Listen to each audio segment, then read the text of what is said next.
Let's imagine a scenario. You just came to the US from another country. You landed your first job, you bought your first car. Things are great, money is rolling into your checking account. Then you have an idea of putting your hard-earned dollars to work for retirement. And so you make a phone call to your trusty financial advisor, Bob. Hey Bob, it's Vladimir, your favorite Russian oligarch calling. Oh, Vlad, you again. What's up? You know Anastasia, my wife? Man, she's pissed. She's tired of me working. She wants me to retire and go sail in Monaco and stuff. Bob, I need your help. Oh, Vladimir, I'm so glad you called me. I have the exact thing for you. It's called Roth IRA. And it's tax-free, and it's a gift to you from Uncle Sam.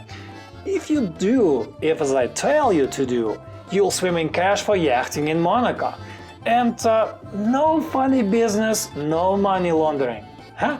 How does it sound, Vlad? Huh? All I'm asking is just a small fee in exchange. Look, Bob, whatever it takes. Anastasia, she's at my throat. Tell me more about this Roth IRA thing. Okay guys, that was just a funny intro, but it mirrors a little bit my experience, except for yachting in Monaco and money laundering. As I came to the US, I landed my job and got my 401k set up. But I did not know about the existence of a Roth IRA. And I wish I knew about it earlier. And so without further ado, I came up with this beginner's guide to a Roth IRA. My goal is to explain why I think a Roth IRA is such a great tool for retirement planning, so that anyone can understand it without any prior knowledge of personal finance. First guys, what is a Roth IRA? It's a tax-deferred account designed for you to save for retirement. If you're employed, you probably know about 401k or similar tax-deferred accounts. Once you get employment, your employer will set them up automatically on your behalf once you get a job. But a Roth IRA is separate from your employer-sponsored retirement accounts. You must set up a Roth IRA on your own outside of your workplace. And yes, you can have both 401k and a Roth IRA. Let's hear from Bob, our trusty advisor, how to actually open a Roth IRA account. Bob, my wife Anastasia was very happy about this IRA Roth thing, you know. She's already planning our next gambling trip to Monaco, but how to open this account? Vlad, don't worry, it's very easy. Just pay me $1,000 and I'll take care of everything. Bob, don't push it. Okay, I'm sorry.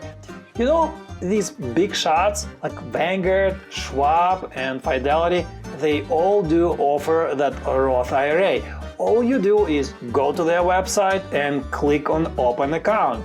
And then that Roth IRA option will pop up and you go from there. They may ask you about your past money laundering activities and stuff, but don't worry, just answer no, nobody knows about it except you and me, my friend, and your secrets are safe. Oh, and don't forget that opening and maintaining Roth IRA is completely free. Easy enough, Vladimir? How does that sound? Oh, good, Bob. Now I know why I hired you. You are the best. So once you set up your Roth IRA account, you can start immediately transfer money from your bank account to the Roth IRA. And Roth IRA accounts are some of the best retirement accounts out there. Why? Because when you deposit money into a Roth IRA, it grows and compounds tax-free until the day you retire. So it means you pay zero taxes on anything that you earn at your Roth IRA. But also you pay zero taxes when you withdraw money from your Roth IRA. And that's a big advantage compared to some other accounts like traditional IRA. But the Roth IRA comes with one very important caveat. When you deposit money into it, they are after taxes, meaning contributions to a Roth IRA don't lower your taxable income. In other words, you first pay taxes and then make contributions to Roth IRA. And that's unlike other accounts. For instance, contributions to traditional IRAs are tax-free and are tax deductible. Let me illustrate this concept with a very simple example. Suppose you earned $100,000 this year. Your tax rate is 20%. With a Roth IRA, you must pay $20,000 in taxes, or 20% of your income. And then you set aside $5,000 to your Roth IRA. However, contributions to a traditional IRA are before taxes and are tax deductible. They lower your taxable income. So when you make a $5,000 deposit to a traditional IRA, your taxable income goes down to $95,000. So you'll pay less in taxes today with a traditional IRA account. But there's a big advantage of going with a Roth IRA. After paying taxes on initial contributions, you won't owe a cent for federal and state taxes later. With a traditional IRA, it's a completely different matter. When you make contributions, you don't pay taxes. But when you withdraw money, then you pay taxes later then. So it all comes down to this very important decision. Should you pay taxes today so that you don't have to pay them later with a Roth IRA? Or should you avoid taxes today so that you have to pay them later with a traditional IRA?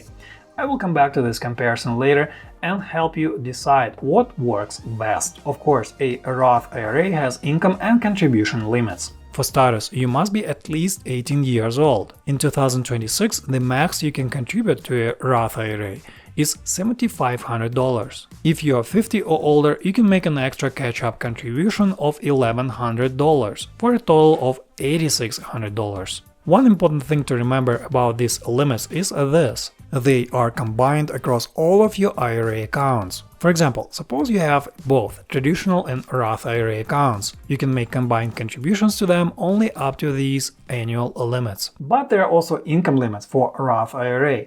Let's see what your trusty financial advisor Bob has to say. Look, Bob, you never told me about income limits. What the hell? Now what? Oh, right, I forgot about that one, Vlad.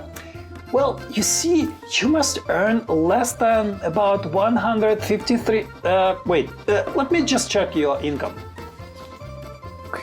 Oh, you pulled off 500 grand last year? Oh, whoa.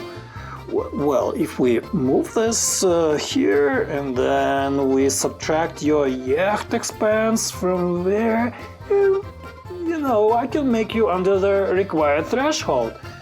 So yeah, how does it sound, Vlad? Yeah, Anastasia should be happy. Oh God, Bob, good. I thought my wife would kill me.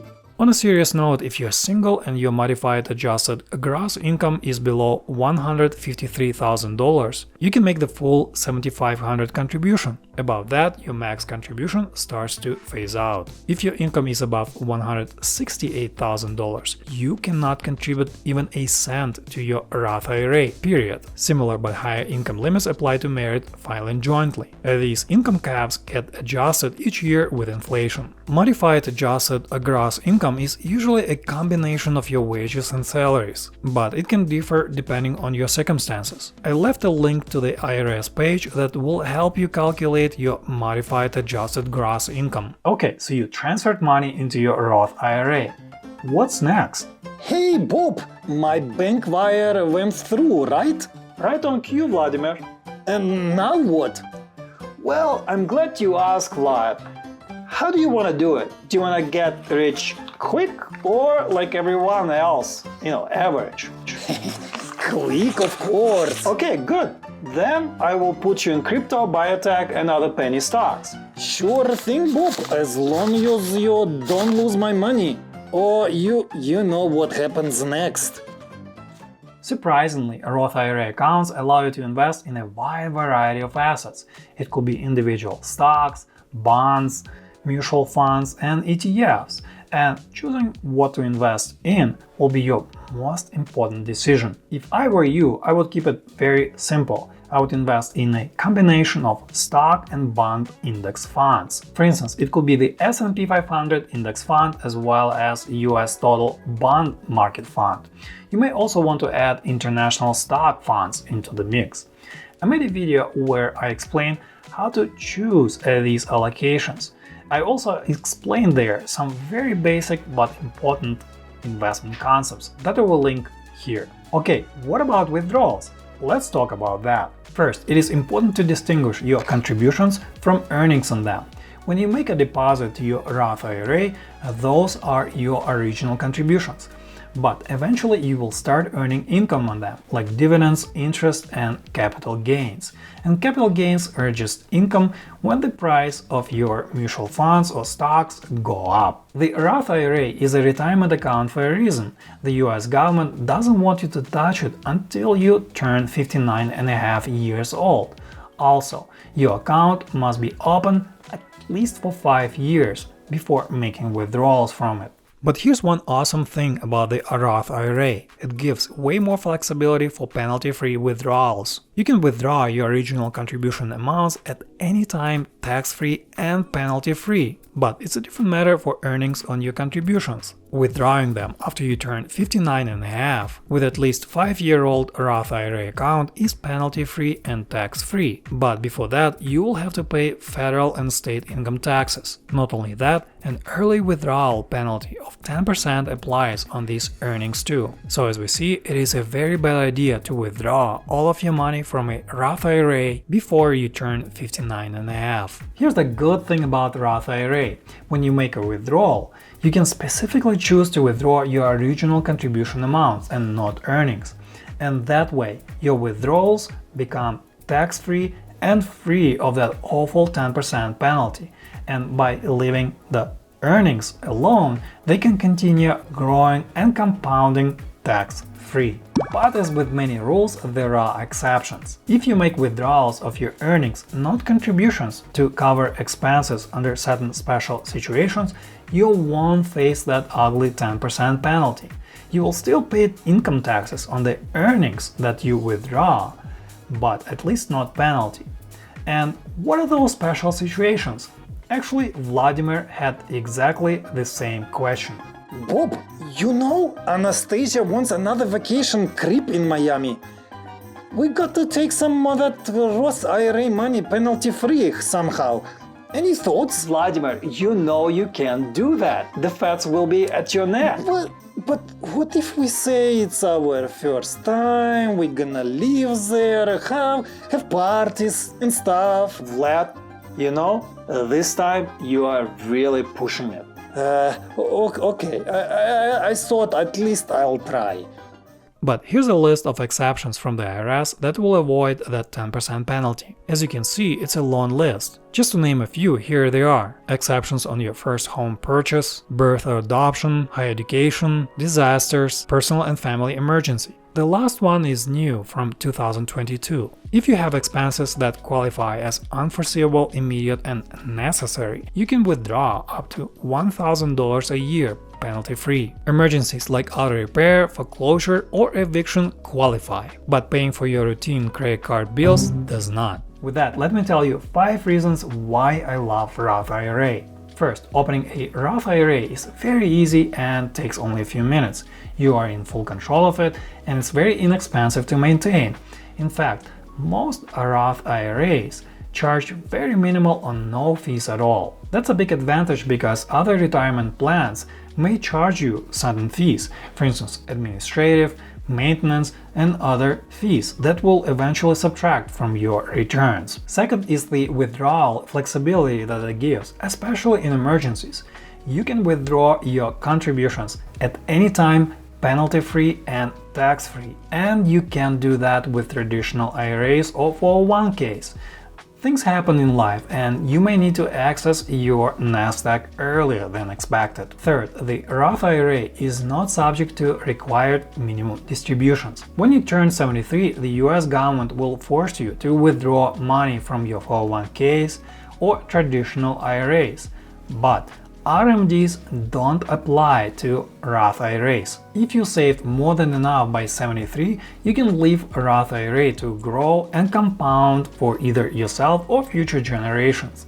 And it may not seem like something important today, but it may be later in retirement. Fourth, Roth IRAs give you way more options and flexibility where to invest your money. And that's usually not the case with 401k plans. 401ks constrain you to invest in certain mutual funds or certain ETFs. But with a Roth IRA, as we saw before, you can invest in individual stocks, ETFs, bonds, and more. And not that you should do that, but sometimes having more options is better. Fifth, once you pay taxes on your original contributions to Roth IRA, you don't owe any taxes to your state or federal government. And that could be a very attractive option if Uncle Sam or your state decide to jack up tax rates in the future. But a Roth IRA is not perfect. It has its own drawbacks. For one, you have to pay taxes today, and depending on your situation, this may not be optimal. So instead of talking in abstract terms, let me give you a simple and very easy example to understand. Suppose that today you decided that you can deposit only $5,000 from your income before paying taxes. You're deciding between a Roth IRA or traditional IRA account. Your tax rate is 20%. With a traditional IRA, a $5,000 contribution is tax deductible. This means that if you deposit exactly $5,000, it will grow tax-free until the time of withdrawal. Now, what about the Roth IRA? Before you can deposit any money, you have to pay taxes at 20%. This means that effectively you contribute only $4,000 if we take taxes into account. Now, imagine that your investment in either a traditional or Roth IRA account grows at 10% a year. By the end of the 35th year, your Roth IRA balance will grow from $4,000 to $112,400. But because you deposited more to a traditional IRA, its account balance grew from $5,000 to almost $141,000. Suppose that you decided to withdraw everything after 35 years. With a Roth IRA, what you see is what you get. There are zero taxes on that $112,000 balance. But with a traditional IRA, you have to pay taxes first. Let's suppose that your tax rate is the same, 20%. If you net out 20%, actually you arrive at exactly the same amount of $112,400 as with the Roth IRA. So we see that it makes no difference at all between the Roth IRA or traditional IRA if your tax rate stays the same. And this is where the Roth IRA disadvantage comes into play. If your future tax rate turns out to be lower for any reason, the traditional IRA will give you more bang for your buck. For instance, suppose you move to Florida or Tennessee, where state taxes are zero, or maybe your income will be lower in retirement. This will lower your tax rate. Suppose your tax rate goes down from the current 20%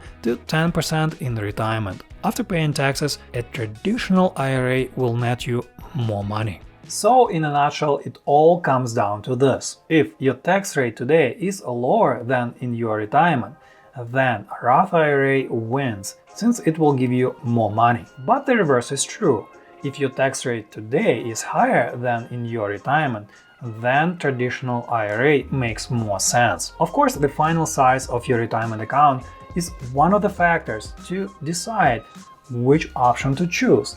Other things like flexibility of withdrawals can be important too. The second disadvantage of Roth IRA is its strict income limit, and this especially applies to high income earners. You cannot contribute even a cent to Roth IRA if your income exceeds certain limits that we covered before. But there's a loophole called backdoor Roth IRA. You first make a after-tax, non-tax deductible contributions to your traditional IRA, and then you convert traditional IRA balance to a Roth IRA. On a final note, I would not go for Roth IRA before maximizing your 401k employer's match. If you have a 401k, your employer has something like 50% match on the first 6% contribution from your salary.